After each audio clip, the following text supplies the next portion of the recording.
வணக்கம் ஃப்ரெண்ட்ஸ். என்னுடைய காரோட ஸ்டீரிங் வீல் பார்க்கறதுக்கு ரொம்ப மொக்கையா இருக்கு அப்படின்னு ஃபீல் பண்ணேன். அதனால பெங்களூர் போன டைம்ல ப்ராப்பரான ஃபேக்டரி ஃபினிஷ் லெதர் ராப்பிங் லுக்கோட ஸ்டீரிங் வீலுக்கு கவர் மாத்திடலாம் அப்படின்னு யோசிச்சேன். பெங்களூர்ல ஜேர்னலிஸ்ட் காலனி 3rd Cross ஸ்ட்ரீட்ல இந்த ஒரு சின்ன ஷாப் இருக்கு.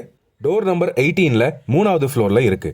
இவங்க எல்லா கார்ஸோடைய ஸ்டீரிங் வீலுக்கான கட் அவுட் ஷேப் பண்ணி வச்சிருக்காங்க. மஹிந்திரா KUV ரொம்ப ரேர் தான். அப்படி இருந்தும் இந்த வண்டியோடைய steering wheel cut out shape வச்சிருந்தாங்க. அதுக்கேற்ற மாதிரி டக்குன்னு கட் பண்ணி ஷேப் ஸ்டிச்சிங் பண்ண ஆரம்பிச்சாங்க. லோ பட்ஜெட்ல இருந்து பிரீமியமான லெதரட் மெட்டீரியல் வச்சிருக்காங்க. அது மட்டும் இல்லாம ஸ்டீரிங் வீல் கவருக்கு பல டிசைன்ஸும் காமிச்சாங்க. நான் சூஸ் பண்ணது வண்டியோடைய பாடி கலருக்கு மேட்சிங்கா ஆரஞ்சு அண்ட் பிளாக் கலர் தீம்ல ஃபுல் லெதரட் ராப்பிங் டிசைன். உண்மையாவே எந்தவித பிசுறும் இல்லாம ப்ராப்பரான ஷேப்ல அவ்வளோ அழகா பண்ணிட்டாங்க என்னுடைய ஸ்டீரிங் வீல். இதே மாதிரி பல விதமான வெஹிக்கிள்ஸோடைய ஸ்டீரிங் வீல் டிசைன் இவங்க வச்சிருக்காங்க. 2500 ரூபாயில இருந்து டிசைன் ஆப்ஷன்ஸ் கிடைக்குது. 4000 ரூபாய் வரைக்கும் பிரீமியம் டிசைன்ஸ் அவைலபிளா இருக்கு. நல்ல ஒர்த்தா ஃபீல் ஆகுது.